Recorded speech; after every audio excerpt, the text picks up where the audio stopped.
Welcome to the Zachrilege Cast podcast, YouTube video interview program that features me figuring out how high that gong should be, talking to some of the best and brightest in the atheist / secular / awesome community. This is episode number 154. I recorded the interview live on July 24th, 2018. Everlasting thanks go to Jeff Prebeg for being a local atheist leader in Pittsburgh, continuing to work with American atheists, and rocking the bald/beard look. This week's guest should be known by everybody in the community, but I wanted to have Professor Stephen on because the history he was deeply involved in is important to what atheism was and what it can be.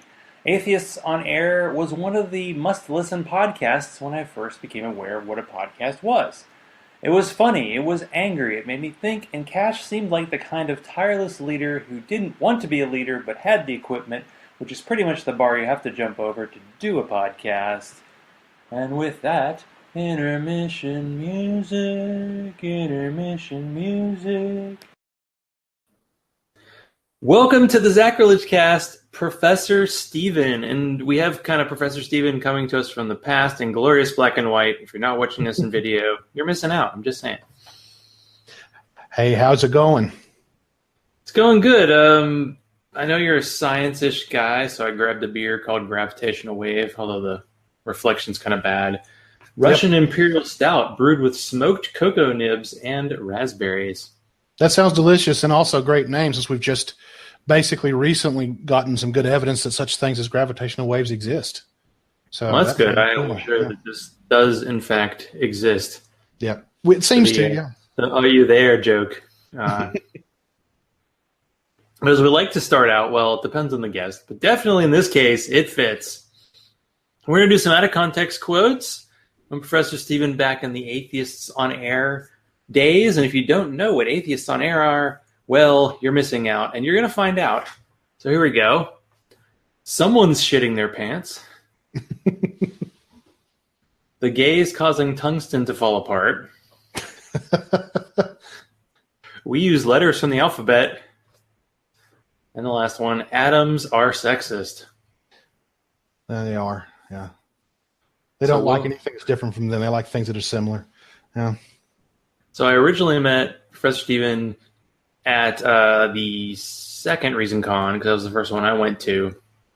And you did a recording, and I think I had the highest blood alcohol content of the people you interviewed that night. But that's quite a feat. It was a contest. Yep. There were a lot of people there, and it had a reputation, and I tried to live up to it.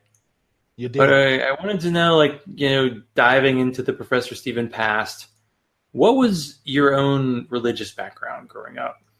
Oh, I was raised in the Independent and the Southern Baptist Church. So in Western North Carolina and pretty much all the South, I guess at this point, one of the number one denominations, in fact, the number one around here, is Baptist. And the difference between Southern Baptist and Independent is Southern Baptist has a connection with something called the Southern Baptist Convention, where they have sort of an organizational body that sort of, they're not terribly controlled, not like the Catholic bishops or even the Methodists, whatever they got.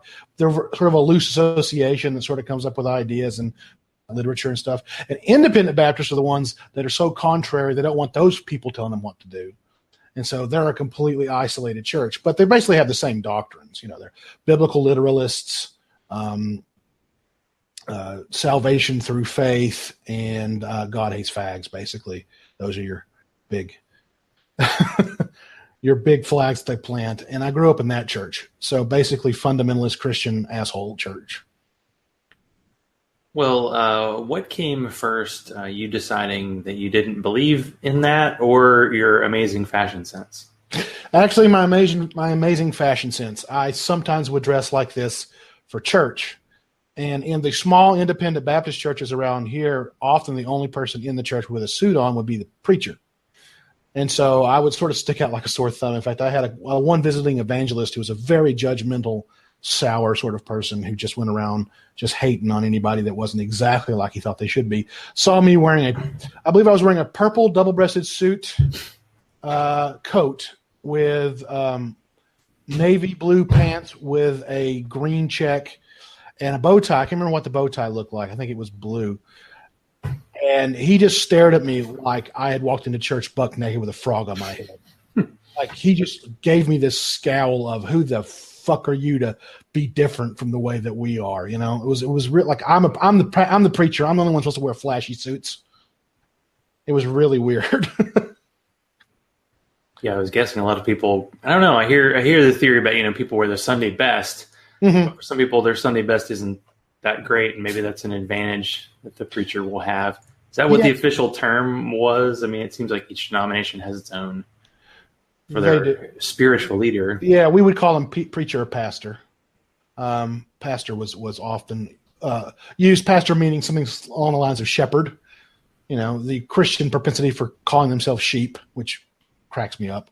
The Baptist Church is very much an American style, even though it came out of Europe. The Baptist Church that we know and hate or love around here is very much an American version of Christianity, and it's very dressed down. It's very individualistic. It's very, I don't want no fancy schmancy holy man to tell me what to do. It's very anti-intellectual. And so you'll often hear Baptist preachers rail against not just Catholic churches, which they think are of the devil, but other Protestant denominations like Methodists that have like robes, like their leaders wear robes, or priest collars. They'll lambaste that from the pulpit, saying that it's wrong, saying that it's being like the Pharisees, trying to look big and special and apart from the people. But the irony of that is that in most of these little Baptist churches, the pastor is the one wearing the flashy suit while everyone else is just wearing a collared shirt or maybe even a T-shirt. So the pastor still has a special outfit to set him apart. So he doesn't have a pope hat. So what? He still has a special outfit that says, hey, I'm the preacher, right? And that's the suit in this case. Although the difference is that if you really want to, you can wear a suit to church. But most churches I grew up in were for very poor people. There's different kinds of Baptists, rich people Baptist and poor people Baptist. And in poor people Baptist, it was almost valued that you didn't dress up. Like that was being flashy and showy, and only the preacher is supposed to do that. But you were supposed to wear your best, but not be flat. It was a little hard. It was like being between like a televangelist and like an Amish person, being between those two extremes. We never knew exactly how to dress for church. Although I guess there was an expectation, right, for what you'd think someone was going to look like. Yep. Who's leading? Yeah, well, it all depended. When I was younger in the Southern Baptist Church, it was perfectly acceptable to dress up, and most of the elders of the church would wear suits. But whenever I got to the little independent Baptist churches, which were so very much more backwoods, anti-intellectual, anti-showiness, it was much more common for no one to dress up except for the pastor. Maybe one or two of the bigwigs in the church might as well. And of course, I was a weirdo, and I dressed up anyway, and I dressed up very flashy. And most people were perfectly fine with that, to be honest with you. They didn't mind. But that one pastor gave me the dirtiest of looks I've ever gotten because of it. But you shirked your religious, but you didn't get rid of your clothing sense, I guess. No, why get rid of the good part just because you got rid of the bad, right? No. What was it like, the journey kind of out? Because from what you told me and what you were talking about on the show was that you're kind of a black sheep in your family, and you come off as like a liberal Christian because that's kind of what you have to do. But what made you, because everybody or a lot of people in your family are that way, how do you just decide, this isn't me? That's a good question. It's not a spur of the moment thing, yet there is a moment where you stop believing. But that moment is a long time coming. I think some of it starts with the fact that my parents, as much as they were sort of and still are brainwashed about religion, even compared to other Christians in some ways, they still at the same time were a little bit strangely open-minded.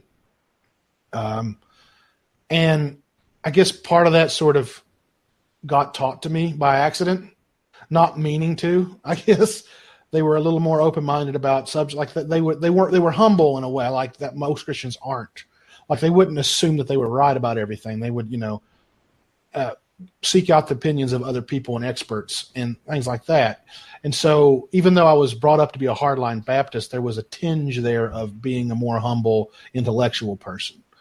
And even though my parents weren't very highly educated, my dad was a very good student in school. Maybe that's where that came from. But I learned early on to value truth regardless of consequences. Like, it doesn't matter if you don't like that it's true. That doesn't make it not true. And that wasn't enough, though, to get me out of the religion. In fact, I doubled down on it. When I started doubting my religion, when you doubt your religion, you do one of two things. You either double down on it or you start to go away from it. I doubled down on it in high school. I went crazy. I got out of my parents' Southern Baptist church and went to my best friend at the time's Independent Baptist church. So my parents' Southern Baptist church, Southern Baptists, from most people's perspective, are extremely conservative. But I think that there's turtles all the way down. I think there's no end to this. You can always find someone who thinks that they're more conservative than the next person. Southern Baptists, for instance, won't let women be preachers, but yet they kind of will. Like, they're beginning to change on that. They use different versions of the Bible besides just the one King James version. Things like that. They become a little more open-minded compared to some of the others. And so the Independent Baptist movement in general, there might be some that are more liberal, but in general, they rejected these liberal ideas that the Southern Baptists were espousing, which were not very liberal. Just a little modicum. Oh, maybe a woman could serve in the church. Maybe you could read a different version of the Bible. But so I went to a church where there was King James only. That's the only Bible allowed in there. Everything else was of the devil, where women were only allowed to teach children. I was wondering how they justified. Obviously the King James Bible is pretty old. It's 500 years? 1600s, I know. But it's clearly not, whatever the original is, that's not. No, it's not a very good translation. If you actually study it, it's a pretty poor one. But the rationale for being King James only, it almost makes a kind of logic. It almost makes a kind of sense. It goes like this. Historically, the true Christian movement, Baptist and things like Baptists, have used the King James Bible because it was the only one available in English at the time. 1800s, the two Great Awakenings, the Great Revivals, all that stuff. And that proves the power of that book, because so many people were converted to Jesus through that version of the Bible. It has the God magic on it. It's a holy one. And the argument that convinced me is, what version of the Bible was preached when you got saved? I'm like, it was the King James. Well, there you go. That has the magic in it. That has the mumbo jumbo. They would never use the words magic or mumbo and jumbo. They said it has the Holy Spirit running through it. That's the inspired one, or the most inspired one. You can tell that because the proof of the pudding is in the eating. It's converted more people than any other version, which isn't probably a true fact at all. Well, it could be whatever, I guess, version. But that was interesting because it was like, if Baptists are so cool, why weren't they, or maybe they were based on what they think the original version of the Christian church was, which is definitely not what people are doing now, just based on Republican politics. But that's true. This is also another conspiracy. So the King James, the Baptist church is full of conspiracy theories. And one of them is that all the modern translations of the Bible were translated by Luciferians and Satanists and New Agers in order to dilute and pervert the Word of God. And the other is that the modern Baptist church is the direct descendant of the original church of the apostles, and that it's been maintained all the way back to the time of Jesus. Now, this has been thoroughly debunked by historians 100 years ago. But it doesn't matter. They're still passing around pamphlets and little booklets saying that the Baptist church is the true church of Jesus. And since the Baptist church uses the King James, and they're the true church, and they're the only ones that have the real believers, and the only ones that really go to heaven, and the King James is the only Bible that actually gets you to heaven if you read it. It almost makes sense if it wasn't completely crazy. Sounds like a lot of religions. And a friend of mine on Facebook earlier today suggested that, the earlier days of the kind of atheist podcasting community had a lot of atheist Christian debates. And they're wondering, why don't we have more Christian debates, especially different denominations, like where they disagree? That'd be almost more interesting just to see where they all disagree, because they all seem to be unified when it's time to vote, but they don't really agree with each other. All these attacks on the Catholic Church by like Protestants, like Hey, they've been around. They were around the first 1,500 years. You guys are like the Johnny-come-latelys. Oh yeah. You can dress it up all you want, but it's empty. I recall my old pastor talking about the term Protestant. He used to say, Baptists aren't Protestants. We're not protesting anything. We never came out of anything. We were never part of the Catholic Church. So that's part of that myth. They deny that they're a Protestant denomination. They are a Protestant denomination. They come from the Anabaptists who came out of the Catholic Church. There's no denying that historically. But they just form their own history, and then they publish that in their own books and say it's true. And so the Baptists around here don't even claim to be Protestant. They claim to be original, or whatever you want to call it. Well, how long have you been in Asheville? Well, let's see. I've been in Asheville twice. So I moved back about 4 years ago. Got a job here in Asheville, as some listeners on the podcast. If there's anyone out there still remembers Atheists on Air towards the end there, and yes, I'm saying towards the end. I've been meaning to bring it back. I don't have the heart anymore, and I have other personal reasons why I can't. Towards the end, but there might be something in the future for the patrons, however it's said. One last big hurrah. We'll see. I moved back to Asheville. I moved to Asheville and got a job in the piss lab. That's what I was getting to. I mentioned on the end of the show where I was testing urine for drugs. I always called it the piss lab. And then I lost that job and went through some pretty hard times. And that was sort of when Atheists on Air started to disappear.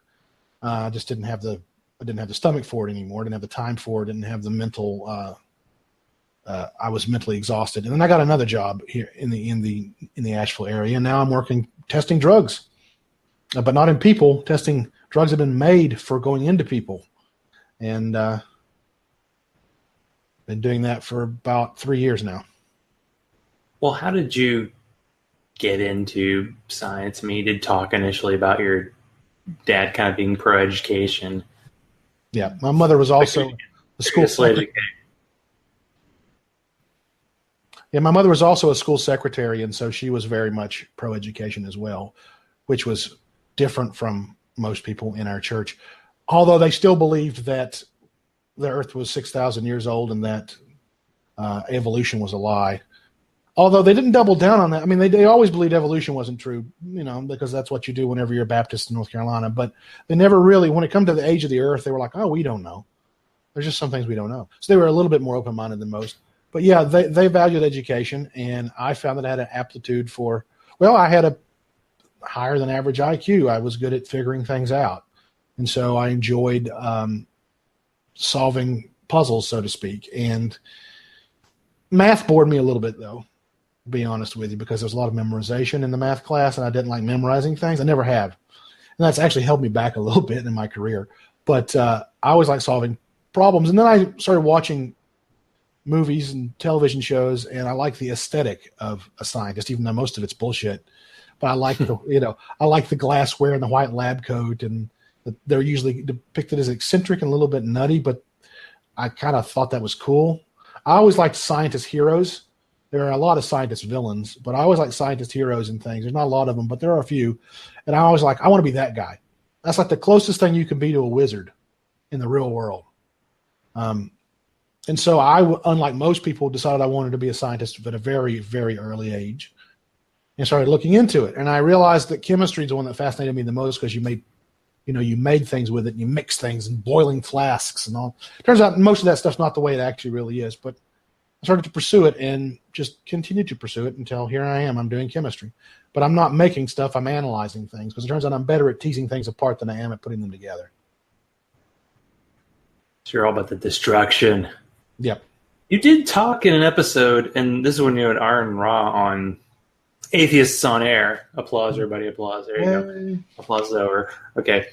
But you talked about how chemistry, and I think that was something that Rachel talked about, was like chemistry was really hard for her because you kind of got taught it different ways. And when you're in college, you had to kind of relearn it because they would teach you kind of a theory that didn't quite work. Like, is there a way that like your education, like from high school on, doesn't really set you up to succeed in a science curriculum in college? It really does depend. A lot of schools don't teach science at all very well. And of course, now that we're being defunded by the government who doesn't value education and wants to destroy it and just privatize the whole thing, we're not getting a lot of funds. Chemistry is an expensive thing to teach because you have to have chemicals and you have to have glassware and other demonstration models and things like that. It's not something that's easy to teach just with a blackboard. And if you don't have those things, it becomes very boring very quickly because they end up just memorizing a bunch of shit. I remember I was in honors chemistry, and it was a lot more fun than the regular chemistry courses that most kids took. While we were in honors chemistry, we were doing reactions. We were fiddling with things, and the people in the regular chemistry courses were just memorizing the periodic table. And I thought, what a fucking waste of time. Oh, we can cuss on this podcast, right? Yeah. Surprised we waited so long. Yeah. Come on. You used to curse all the time. I know. I've mellowed a little bit. I thought to myself, what a fucking waste of time memorizing the periodic table. It'll be on every wall of every lab and in the back of every chemistry book you've ever seen. And if you become a chemist, you'll just have memorized some of it by default anyway. And so that really is annoying. Chemistry's taught very boringly. It's taught just balance these equations. And I actually enjoy balancing equations because it was solving a puzzle, but I'd already been introduced to it, and so I could do it real easy. But if you're not used to it, it's not very intuitive sometimes. A lot of people get frustrated with chemistry because it doesn't click right away because it involves some lateral thinking in a way. Like it's not just math, it's also solving puzzles with math, and that can be frustrating to some people. But also, yes, they teach you simpler models of the atom and molecules at different stages in your education. And theoretically, they should build on one another. And you should say, oh, okay. Like if you're in elementary school, you take a general science course, they may teach you that electrons are these little particles that orbit the nucleus like planets orbit the sun. Is that true? No, it's not true.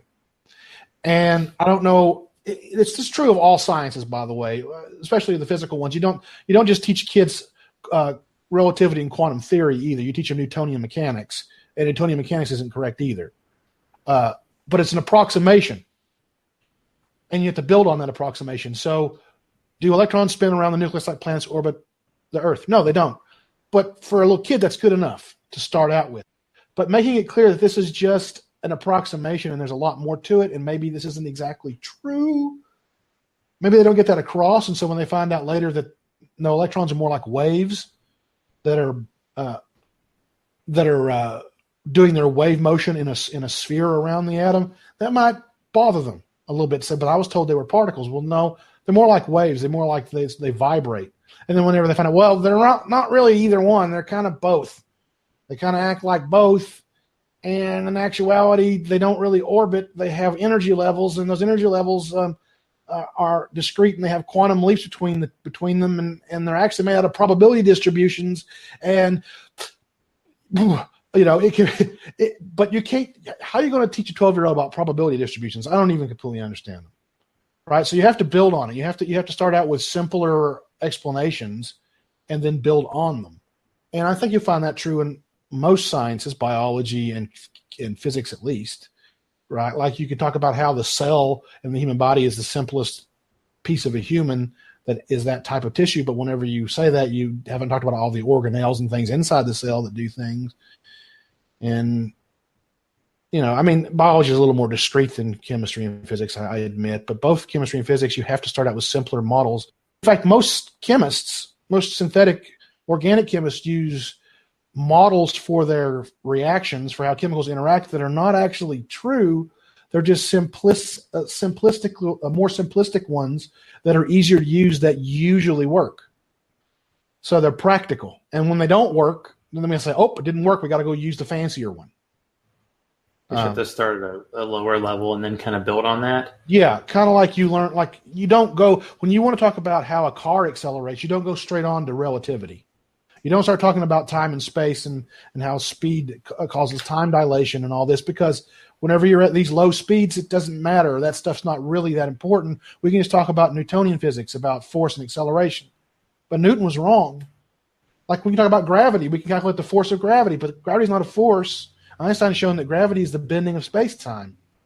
But there's no need, if you're doing even most rocket science does not require going to relativity and including those equations in your math. You can do something simpler that's just close enough. And that's the same thing with the simpler explanations for the models of atoms and molecules. For your understanding and even for some actual practical laboratory experiments, you don't need a more rigorous model. You don't need a deeper explanation. It's close enough to work.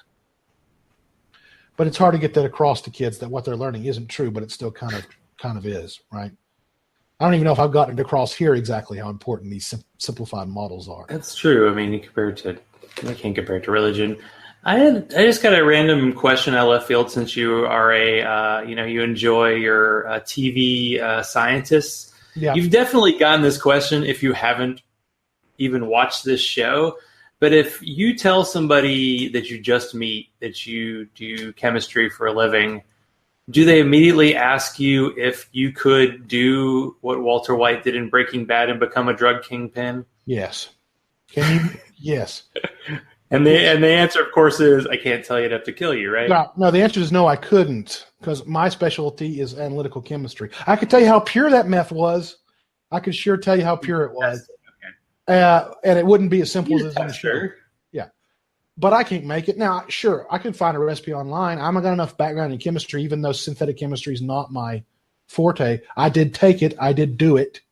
I used to think that's what I wanted to do for a living and found that I didn't enjoy it. I could make meth, sure.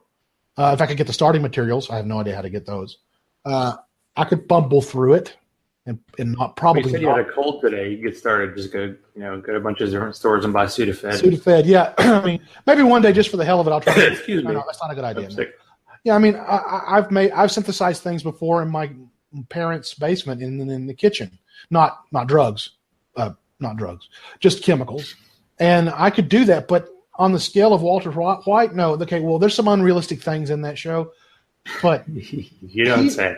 Yeah, he's a genius synthetic chemist who was able to make a friggin' pilot plant producing super pure meth using 4 or 5 different alternate recipes.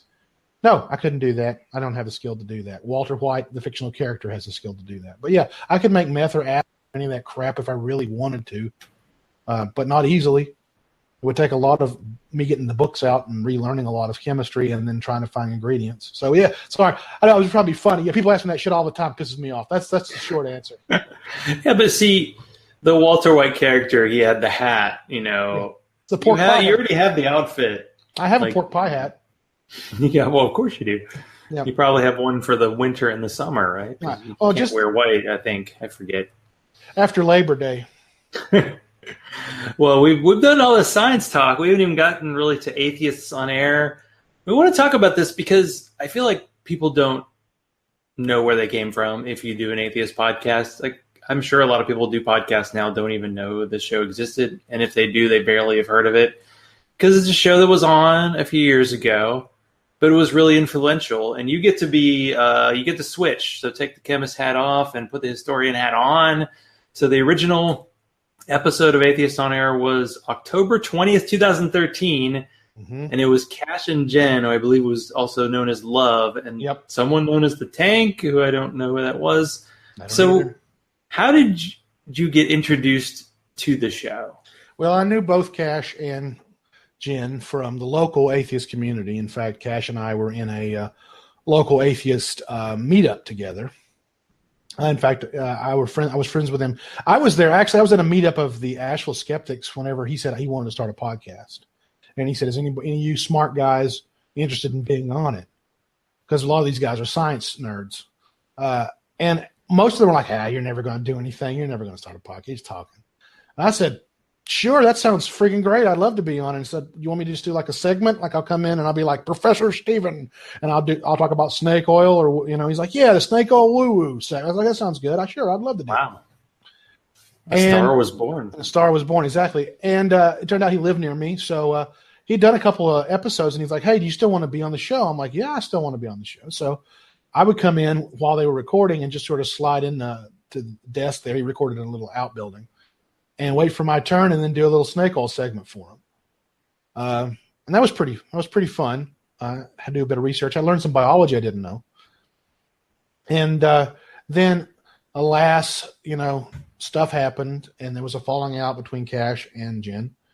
I won't go into all that, but it was Cash's show, and he decided that he didn't want her as a co-host any longer. And eventually, he asked me if I wanted to just co-host the show with him, and I said, absolutely. I always had a secret desire, like part of I like TV scientists and movie scientists isn't that I like them as scientists. I like them as characters that actors play. Part of me always wanted to be an actor or a comedian. And so when I was a kid, I used to do fake radio shows on my tape recorder, right? I used to pretend to be an interview DJ or something. And so the opportunity to be on a show as a co-host was very appealing to me. And I might be Cash is a hard act to follow. He's really charismatic and really funny. I try to be funny and also bring some science to the show. I think the two of us did some pretty good shit together. I think that personally, in my opinion, those were the best shows. Or when it was Cash and I. Is there a way? I mean, you kind of already did describe it, but like to describe Cash, I might have to like find a rant of his and like include his audio in this show just to get people one of his, maybe a shorter version of his rants, but just he was a lovely how he talked, because you're from North Carolina, but you don't have like a super strong accent, but he does. He sure does. Cash was a lovely combination of things that should never have gone together in one person, and I love him for that. He was definitely someone who was raised to be the North Carolina redneck stereotype. But he was Mormon, right? Which is like, is he from North Carolina? Because I'm like, where did the Mormons get them? Well, they get everywhere. They're everywhere. There's Mormons. They're not a lot, but they are around here. And yeah, he went from Mormon to sort of mainstream Protestantism. There's a relationship there. Any kind of revival preaching televangelist type. There's sort of a relationship with that in Mormonism. Like a lot of people that don't get out of religion but get out of one going to the other. People that tend to experiment with religions, you find them flipping from one to the other. But yeah, he has some sort of strange Mormon North Carolina backwoods upbringing, and it you can listen to episodes. It was bad. There was bad consequences. But this is a person who is extremely charismatic and quite intelligent, who was raised in an anti-intellectual, superstitious home. With a lot of his family are still, maybe not Mormon, but they're still into stupid religious organizations and other even snake oil bullshit, medical pyramid schemes and things like that. Like that's just where he came from. But he came out of it. He realized it was all BS. I mean, he also fell for I think one of the reasons he liked the snake oil woo-woo was because he fell for a lot of that stuff earlier on in his life. And somehow he saw that it was BS and got out of it and put his mind towards learning what was true instead of a bunch of crap someone told him. And he was smarter than he ever gave himself credit for. He's got sort of raw intelligence that wasn't tempered by an education, but he definitely learned how to think. And became very angry about the things he lost because of his religious upbringing. Yeah, the first episode he says we're not firebrand, then he immediately says, "Just kidding, we are." Yeah, because that I was like, wait a second, is that the right person? But how did you get? Because you met Cash, of course, in person, so you did a show. But how did Rachel get added, and how did you get a female paleontologist on the show? Rachel got added through Cash. Shortly before Cash bowed out, he added her in. He somehow got in touch with her and said, "Hey, would you like to be on the show as sort of a permanent guest or co-host?" And she had just left. I believe it was David Smalley's show. Dogma Debate. Yeah, we can still say it. Yeah. And she came to us, and we did a few with the three of us, and it was pretty good because it's always funny to have Cash react to nerds talking about science. And like I say, very charismatic. Cash is the kind of person that owns a number of cowboy hats, smoked Marlboro cigarettes, drinks Jim Beam, knows how to clog, has a number of pair of cowboy boots, owns a pickup truck, and is a left-wing atheist intellectual. So figure that out, right?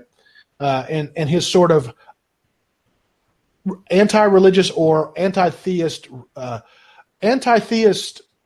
country boy thing is refreshing. It's really something, which is also something that I think that a couple of other friends of the show have weaponized on their podcasts. But I found it interesting that you could take sort of the culture of the South, the fun part, the woohoo, part, and remove all the bigotry and racism, sexism, and religious bullshit from it, and have something lovely left over. And I love that about it. I wish I was hopeful that my own state was heading towards a more progressive South, and then the last few election cycles have sort of hit that in the head. But we won't go into that. Oops. Yeah. Yeah. Well, for those who have been waiting, going, when is the next Atheists on Air show going to be? Well, guess what? Professor Stephen prepared a kind of a mini snake oil woo-woo segment. Yep. So feel free to take it away. I will take it away, but first I'm going to open. Did you have the music? Oh, I don't have the music. Sorry. I was like, wait a second. Who was the guy with the accent who did like how did that? Yeah, That show was one thing about Atheists on Air is like, I just talk and whatever and throw in my own music, but you had little segment breaks and you had people who did the voices for it who weren't on the show. So that was good. Cash was a good podcaster. He, his day job involved doing things online, doing programs online, and he knew how to do some things that a lot of other podcasters don't. And he hired a guy to do those voices for us. And we said, do I have that? Just real quick. It's right in front of me. I might actually still have that. Colin, I do have the Professor Stephen intro. Oh my God. Okay. Let me see if I can send it to you real quick. While I'm doing this, I might as well say I also have a rant as Cash would call them. I called them the fulmination when I took over. No one liked that. I don't think it ever took off. But that's okay. Let's see. Let's see what happens when I just hit this. We probably ought to do this. And now. Okay. Oh, output. Was it coming through? Was it coming? Yeah, I could hear it. I couldn't hear it on my end. So yeah, it was coming through. I heard Cash talk, and then it was the introduction, the music, and all that. All right. Well, here we go. I'm going to hit it again. We probably ought to do this. And now the moment you've been waiting for. Hailing from the cesspool called college with his liberal, commie, hippie, pinko, spy education, Professor Stephen attempts to spread the disease of reason, the virus of logic, while shoving a bit of science in the face of woo. Welcome to the Snake Oil Woo-Woo Science segment. Perfect. All right. So, first of all, start with my rant. My little rant here. Very short. Why the fuck has, over the last 4 years, have anti-theist, atheist activists, specifically on YouTube and other places, started to defend and do apologetics for people who are avowed theocrats or are allowing theocrats to set their policy? What the fuck is going on? How can you be more against your own self-interests than you as an anti-theist atheist supporting theocrats and trying to advocate for people to vote for them? I don't fucking get it. It's people that used to go and take down creationists are now, I guess, taking down the libs and the feminazis. And I guess they hate feminists so much, especially ones with red hair that scream at, that are like 20-something years old, that scream at people on college campuses that will amount to nothing. That they hate them so much that those are equally as bad as people who will actively destroy our freedoms as atheists to not practice their religion, who will install theocrats on the Supreme Court, who will, I think, eventually try to overturn Roe versus Wade. But I guess that doesn't matter since most of these people are men anyway. What the fuck's going on? Okay, enough of that. That's my rant. What the fuck is going on? Yeah, I don't understand these theocrats. How are you supporting theocrats as an anti-theist?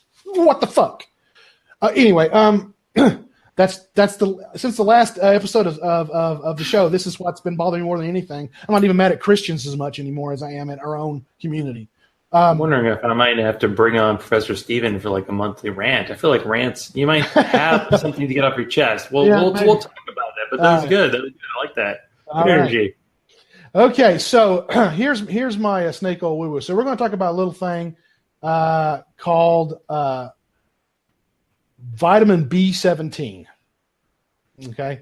Now, as I said before the show, clearly 5 better than B12. So exactly right. It has to be good. Just based on math. You said you didn't know math. I think you don't know math. So I know math. I just don't like it. I use it all the time. Every day. Love math. Math is the best thing that humans ever invented. We got the best math. But I never really enjoyed the courses in school. They bored me. And that's just the truth. I had to sort of slog my way through them. Although I did find geometry quite interesting.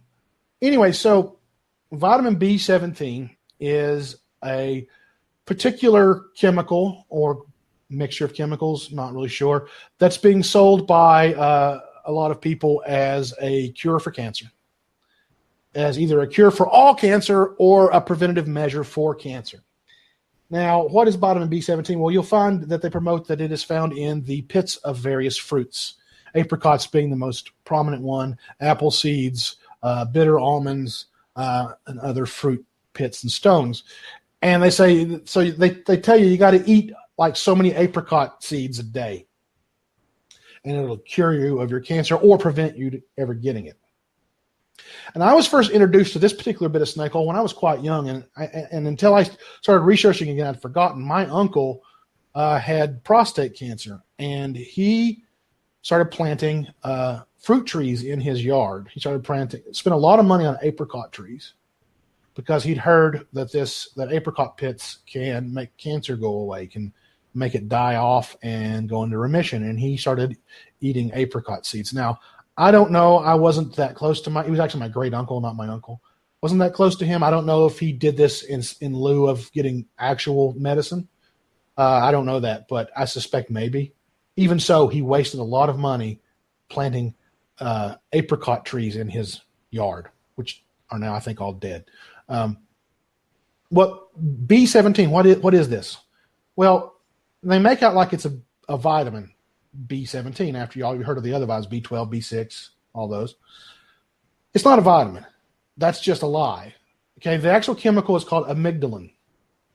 And amygdalin is a natural compound found in the pits of various fruits and in bitter almonds. Also, sometimes you may hear people talk about it with a different name, the name laetril, or laetril or laetril. Laetril is a patented synthetic cousin that a doctor created, or Dr. Ye was a doctor, I suppose, created back in the 70s. The thing about amygdalin is that it is it's poison. It's very simply poison. It's two sugars. So what it is, it's something called a glycoside. A glycoside is a very interesting compound you find in a lot of plants. There are many different kinds, and some of them are very useful for medicines. Glycosides, are basically sugar molecules where they've taken a sugar, where nature in its chemical factories within plants have taken a sugar and added another chemical to it, and it's bonded to it. And the other chemical is usually something that does something. It's reactive. It's bioreactive. And whenever that sugar other thing is digested or in some other way treated in the body, it splits the sugar off, and then the active chemical is left to do its thing. So most of the time, the active chemical isn't active when it's attached to the sugar, although sometimes it still is. And the sugar actually just helps it dissolve in water and go to places in the body where it can't go. But sometimes it's deactivated by being attached to the sugar. And then when your enzymes in your body digest it, the other chemical pops off and it can do what it can do.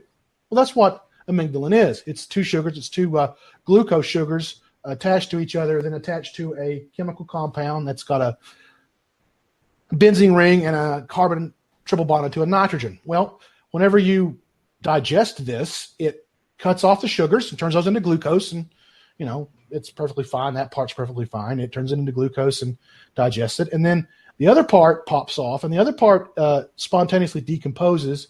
I say spontaneously. I don't know if it's completely spontaneous, but decomposes readily into two different chemicals. One of them is called benzaldehyde, which is a fairly safe chemical. It's the characteristic almond flavor. That's artificial almond flavor, basically. It's not terribly good to have a whole, like you wouldn't want to drink an entire like glass of it.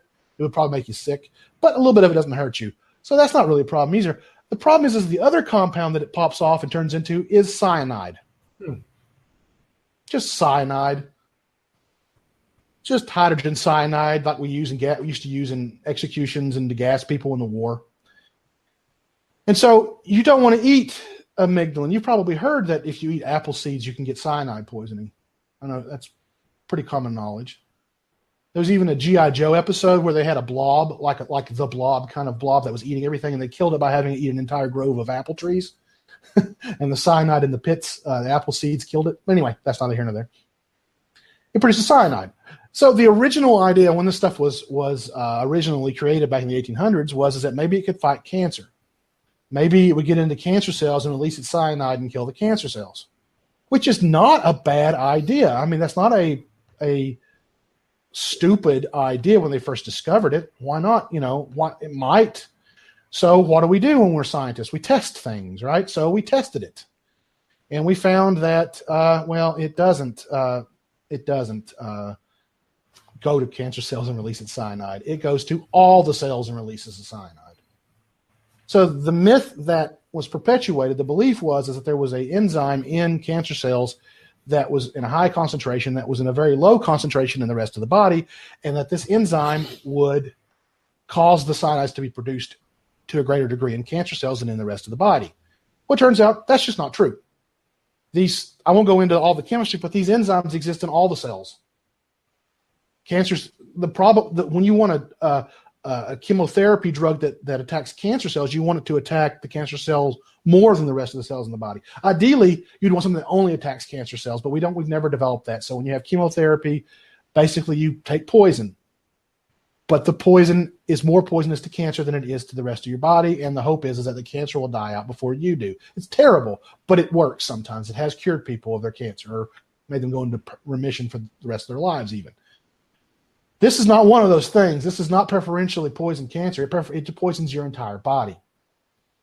And it's pretty awful how it poisons them. So there's this enzyme in every cell of your body called cytochrome C oxidase. And so I won't go into all of it. It's very complicated, but cytochrome C oxidase is one of the enzymes responsible for doing all the complicated chemistry that allows your cells, every cell in your body, to take oxygen in and use it to burn fuel. So if you fuck with this enzyme, you will no longer have energy in your body. Your cells will start to die because they're a little energy making mitochondria. Every cell has a little mitochondria in it, which is a little energy pump that runs the cell, the generator. Suddenly there's no fuel going to the generator, and your cell dies. And it kills every single cell in your body by doing this. But a lot of our cells have sort of defense mechanisms for this and can maybe survive it for a while, are not as prone to be susceptible to this. The ones that are badly susceptible to this, though, are our nerve cells. So cyanide goes in your blood, goes to your nerve cells, shuts down their generators, and cyanide your nerve cells really don't like their generators shut off, and you start to die. Your nerve cells start to die, and your heart stops. And it's bad news bears. It's not good. It's bad. It's bad. It's not good. It's bad. That's right. And the other name for it that you hear, the Laetrile, is a synthetic version of this where they take the chemical and they pop one of the sugars off. So it's just a single sugar attached to this thing that turns into cyanide rather than two. It just means it's more concentrated. It just means there's more cyanide there, right? The body does the same thing it would do with a natural chemical. Well, there were a lot of quacks through the years that tried to sell this stuff to sick people and claimed that it cures cancer. And the FDA did its job and banned the shit. You can't do that. Thank you, FDA. Although there are a lot of people trying to get that overturned. They're trying to take away the FDA's ability to enforce it. And, there's a lot of people on the political right that are for deregulation of drugs, of medicine, which I guess they want to send us back to the good old days of actual snake oil, where anybody could claim to cure anything with anything.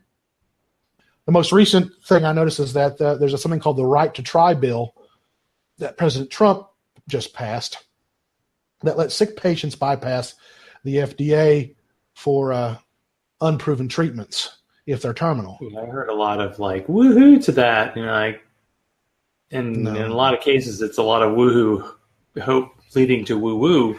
Yeah, exactly. It's basically allowing snake oil salesmen to get past the FDA.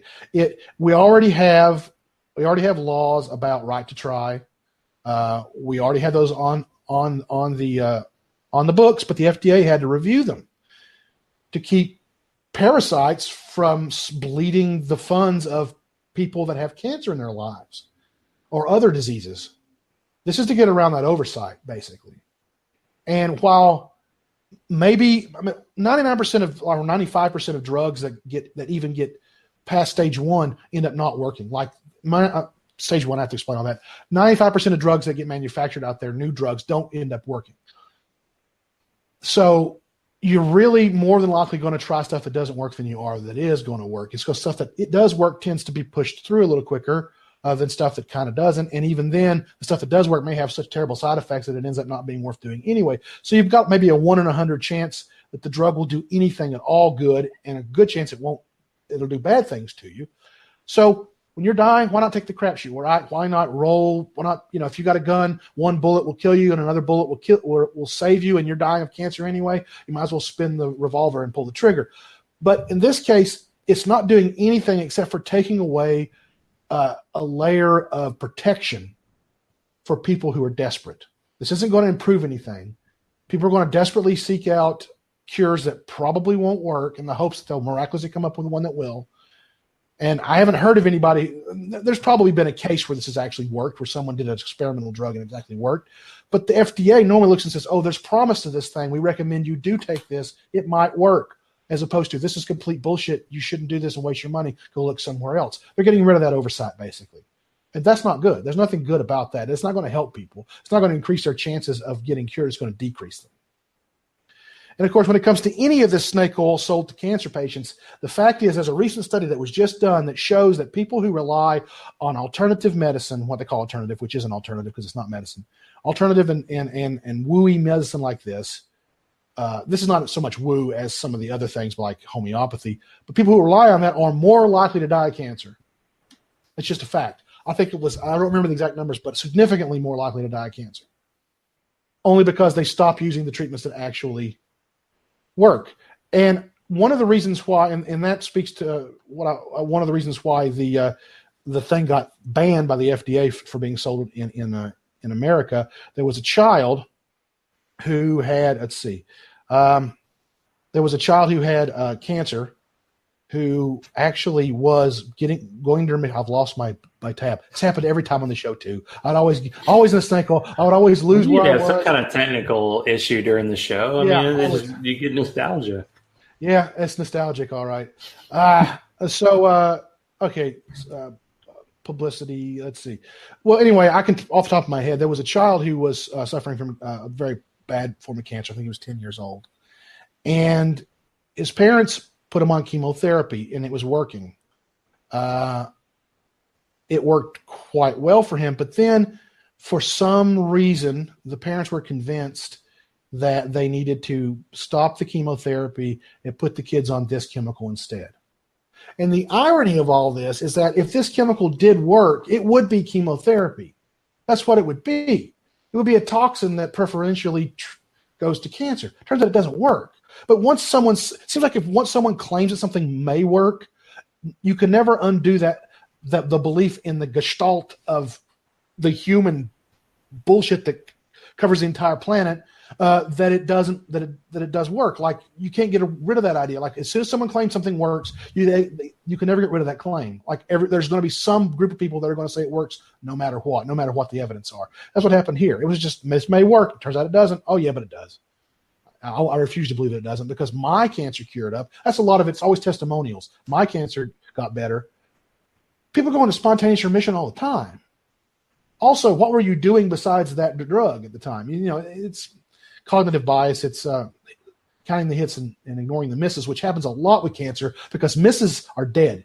So the testimonials The people who survive get to make the testimonials. People who didn't survive, they're dead. So it's really easy way to filter out all the negatives whenever you use just testimonials and not actual clinical research. Well, anyway, long story short, this kid was taken down, treated with this, and died. And it turned out he didn't die of cancer. He died of cyanide poisoning.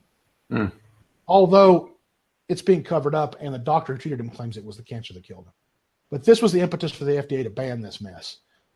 The thing is, though, you can't ban seeds. You can ban people from saying they cure cancer, but you can't ban seeds. And so rather than taking the synthetic one, now we have all these people advocating eating a bunch of apricot seeds all the time. Some notable people who sell this are Kent Hovind, the asshole creationist.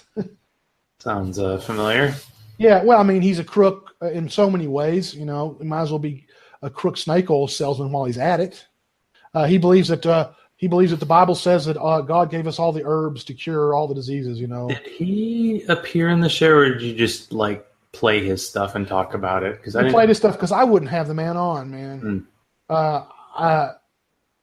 Ken Ham, some of those other guys, like I don't like them, but I'd be happy to have him on the show. But I believe Ken Holman is kind of evil, and like he's a conspiracy theorist. He's a fraud. Went to jail for tax evasion. He's a sovereign citizen. We can go into that for an hour and a half. He shills snake oil. I mean, I don't think the man is worthy of being on any podcast. Same thing for Alex Jones, for that matter. So Ken Hovind shills these eat the apricot seeds because he believes that God made a cure for all diseases in nature. That's not even, and the thing about that, it's not even in the Bible. Like, that's not even justified by Scripture. That's just something that crazy Christians believe. Another person so I started looking into this after realizing they were poisoning cancer kids and getting very angry about it. And I went to online to see, what would happen if I just typed in B17 into the browser. Well, mostly I was happy with what I got. Of course, it's my browser, so the first thing that comes up is Wikipedia, and then chemistry references from legit chemistry sources. But then after that, I scrolled down to see what other sources for this, what's being said out there. Most of the stuff that was from legitimate, like, cancer societies were like, this is shit. It poisons you. It's not worth anything. Stop it. Although maybe there's some new chemistry we've discovered that may be useful if we combine it with other things. We're looking into that because, scientists are open-minded about even testing snake oil more than once to see, because it is an active chemical that maybe if it's combined with some other stuff may be useful. But don't take it in its raw form. Eating seeds will not cure cancer. It will just give you cyanide poisoning. Of course, most people don't get enough of this to get cyanide poisoning. They just eat seeds. But some people believe the lie that it prevents cancer and give it to the children. And that's where I get very angry, because you can poison a child with apricot seeds. It happens. It's even happened in Turkey, where they eat them as a part of their diet. There have been kids that have eaten a bunch of apricot seeds and had to go to the hospital because of cyanide poisoning. Don't give your kids seeds like this. It's bad. So looking through all this, most of it was positive until you got to like the Mercola website comes up. And of course that's shilling it, because Joseph Mercola shills every kind of snake oil that you could ever imagine. But most of the pro Vita B7 Amygdalin things are videos on YouTube, because that's where bad idea goes to fester, is YouTube. You go to YouTube, you can find every stupid crackpot idea in the world. And so I watched a couple of them, and I realized these videos are being made by two men. One is named G. Edward Griffin, and he wrote a book about it. I don't want to even tell you the title of it, because fuck that guy. He also writes books about how the Federal Reserve System is secretly evil. He denies books about how HIV/AIDS is not true. He supports the 9/11 Truth Movement. He's a JFK assassination conspiracy theorist. He believes that the biblical Noah's Ark is located in Turkey, and he also makes videos about chemtrails. And this brings me to a point I want to make, and then I'll shut up about this particular piece of snake oil, is how stupid, false bullshit is never seems to just be alone and by itself. It's always overlapping. And I've noticed that conspiracy theories, snake oil woo-woo, fake medicine, and religion, they just go together so well. They're just right. There's so many people that have all those things together. This guy believes he found Noah's Ark as well as shows this stuff. Well, the other guy in the video is named Ty Bollinger, and he's a gigantic conspiracy theorist. He writes books about how he doesn't even believe in the germ theory of disease. He doesn't even believe germs cause diseases. He's an anti-vaxxer. He's also a gigantic, hey, I'm a Christian. Oh, religious. Every time I go into one of these snake oil things, I scratch the surface, I find religious people. It's almost like being religious makes you open to conspiracy theories and snake oil woo-woo. And I will say that it does, because before I became an atheist, I also fell for some bad ideas in the realm of conspiracy theories and bad science. I was a creationist, and I also bought it. I'm pretty sure I would have been eating apricot seeds if I were still a Christian, because I would have watched Ken Hovind and I'd have been eating them. So speaking of Christians, if you had a choice, you had to be stuck in an elevator for a couple hours with one person, would it be Pastor Roy or would it be Duncan Waters? Hands down, it'd be Pastor Roy. Okay, because Duncan... Maybe not easy, though? No. Okay, Pastor Roy might get a little handsy, but I would have a great story to tell afterwards. And I'm pretty sure Pastor Roy wouldn't get very aggressive, and he seems like a sweet man. Duncan Waters is an asshole, and he would probably just yell at me that I was going to hell the entire time. So I would probably pick Pastor Roy. Now, I've heard rumors, of course. I famously was drunkenly on your podcast on ReasonCon 2, and then ReasonCon 3 happened. The ReasonCon 4 is still happening next year. Yep. Will you be there? I will be there. Go ahead. Will you be representing? I will be representing. I don't know whom, but myself mostly. Yep. I will be there. I've been to everyone so far. I have no reason not to come to this one.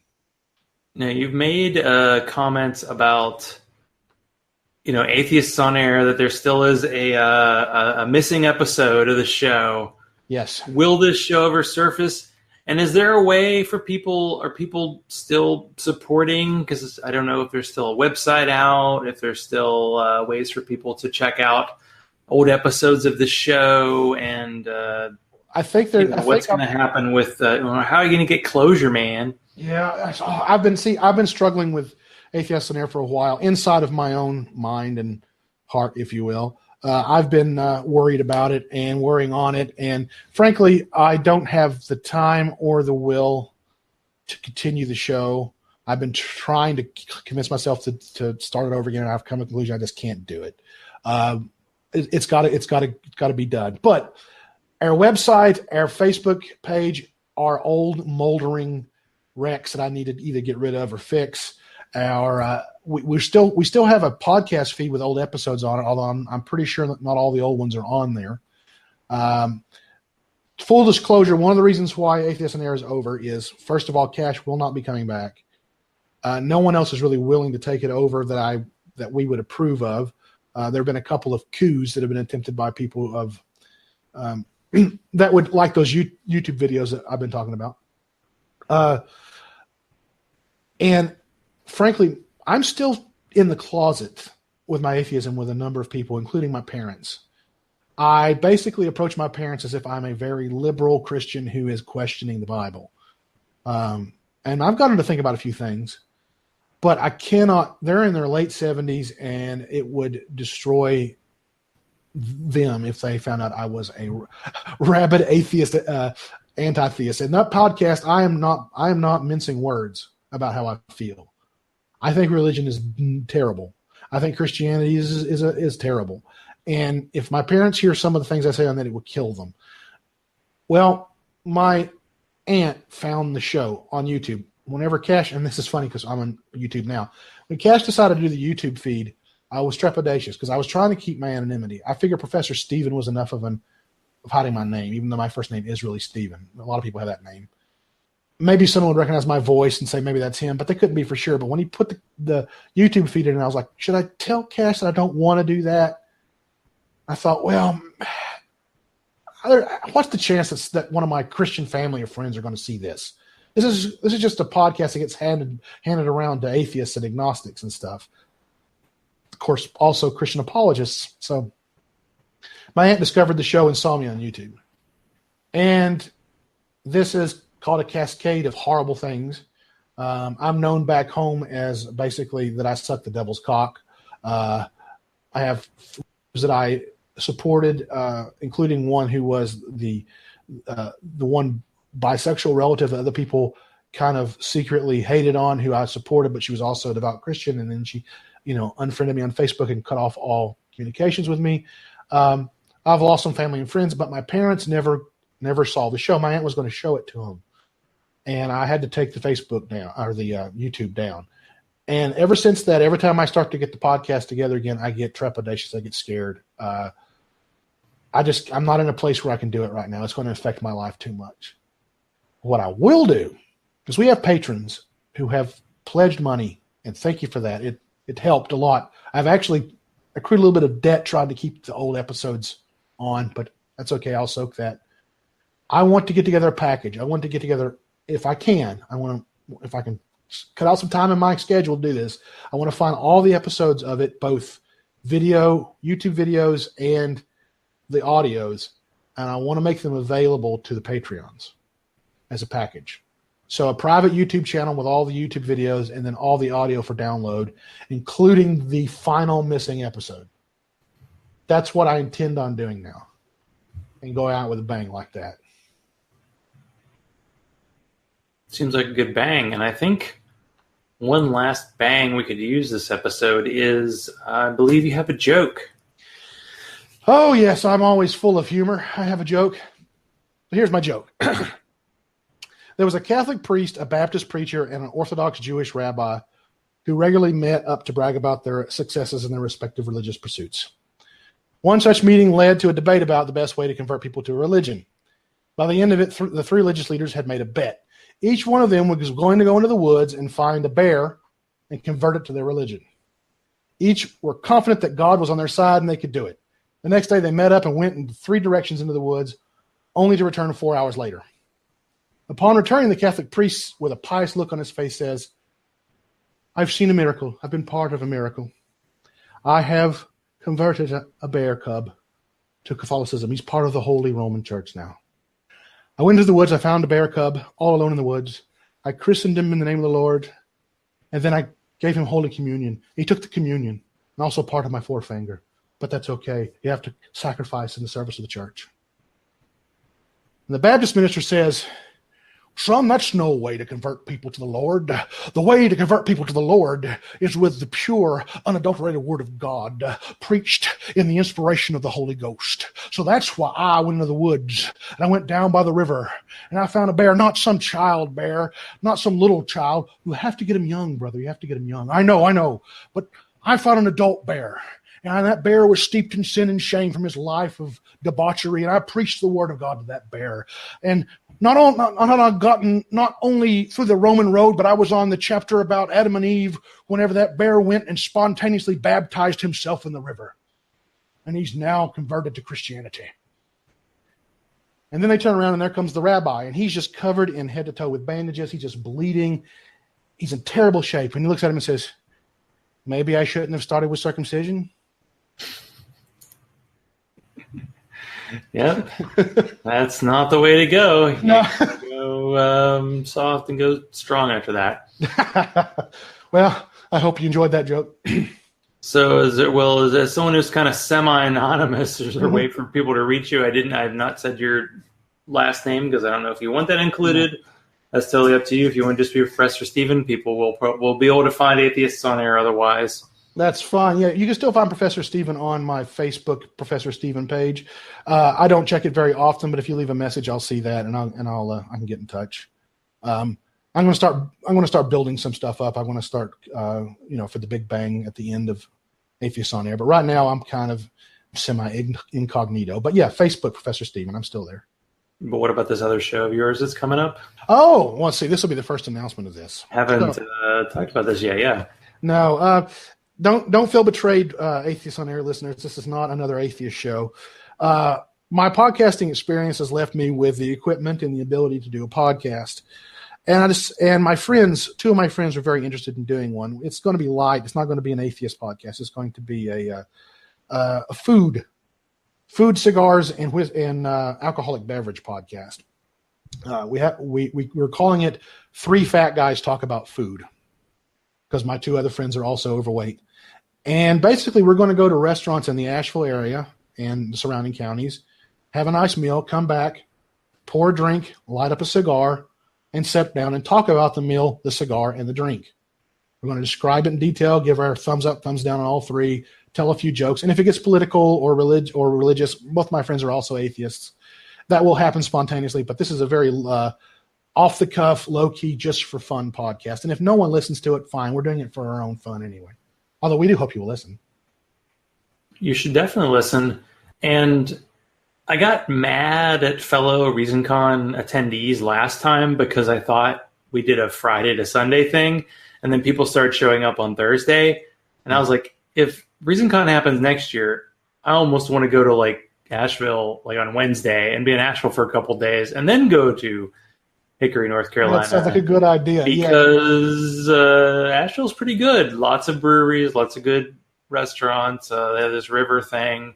It's a kind of weird town for North Carolina, but it's very nice. It is. Places I ate and drank at were quality, mainly because Professor Stephen told me about them. So, well, thank you for being on the show tonight. Thank you for coming out of semi-retirement for this. Thanks for having me on the show, and I apologize to all your Atheists on Air fans. It just went the way of all flesh, but there are newer and better things ahead. Show must go on, as they say. Thanks again.